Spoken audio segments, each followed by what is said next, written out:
ሰላም ሰላም ዩቲዩብ እንዴት ናችሁ? ደህና ናችሁ? ሳምንታችሁ እንዴት አለፈ?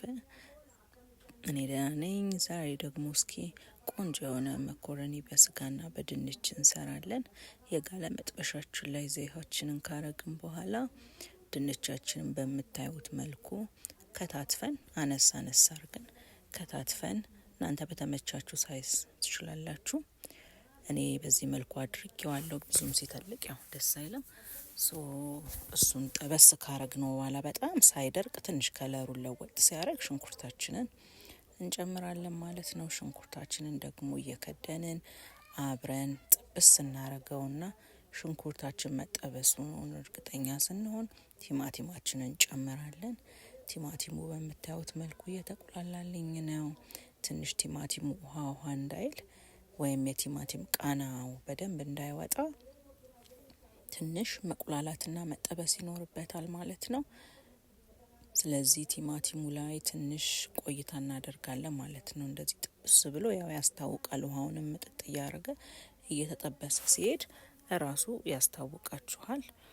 ስለዚህ በደንብ ነው ቲማቲሙን ከሽንኩርቱ የበለጠ፣ ምክንያቱም ሽንኩርቱ አብሮትም ከቲማቲም ጋር ስለሚጠበስ ያን ያህል እንትን አናረግም። ቲማቲሙ በደንብ ተጠብሶልናል። በርበሬ ለከለር ብዙ አይደለም፣ አይታችኋታል። የጨመርኩትን ግማሽ ማንኪያ ነው የጨመርኩትኝ እና እዚህ ጋር ይቅርታ ደግሞ ሳልቀርጸው ያለፈኝ ነገር ምንድነው፣ ትንሽ እርድ አርጌያለሁ። እንደዚህ ፓስታ መኮረኒ ምናምን ስትሰሩ በተለይ በርበሬ ከበዛባችሁ ትንሽ እርድ አርጉበት። በጣም የሚያምር ከለር ነው የሚሆነው። ባይበዛባችሁም የሚያምር ከለር ይሰጠዋል። ስጋችን እንግዲህ ወላችሁ በምታዩት መልክ በጣም ነው በሎሚና በጨው አድርጌ በደንብ ነው የታጠበው። ደም በጣም ነበረው።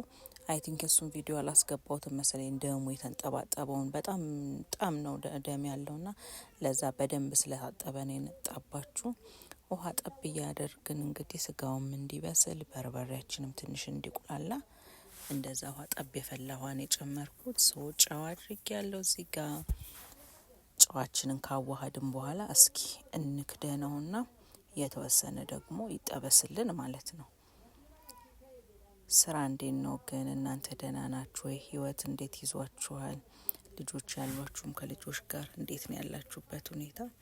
ያው እዚህ ጋር ቃሪያ አድርጌያለሁ። እዚህ ጋር ድስት ነው የተጠቀምኩት፣ ምክንያቱም መጥበሻው መኮረኒውን ስለማይችልልኝ እንደፈለኩኝ ለማቀላቀል ስላልተመቸኝ በድስት አድርጌዋለሁ ማለት ነው። ይኸው በምታዩት መልኩ ደርሶልናል።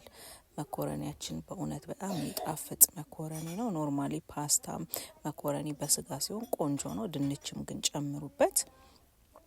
የልጆቻችንንም ምሳቃ በዚህ መልኩ ልጆቻችንን ልከናል። እንግዲህ እግዚአብሔር በሰላም አውሎ ያስገባልን ልጆቻችንን ከትምህርት ቤት ከክፉ ሁሉ ጠብቆ ማለት ነው። እኛም በዚህ መልኩ ተመግበነዋል። ሁላችሁም ሞክሩት። ባይ ወዳችኋለሁኝ።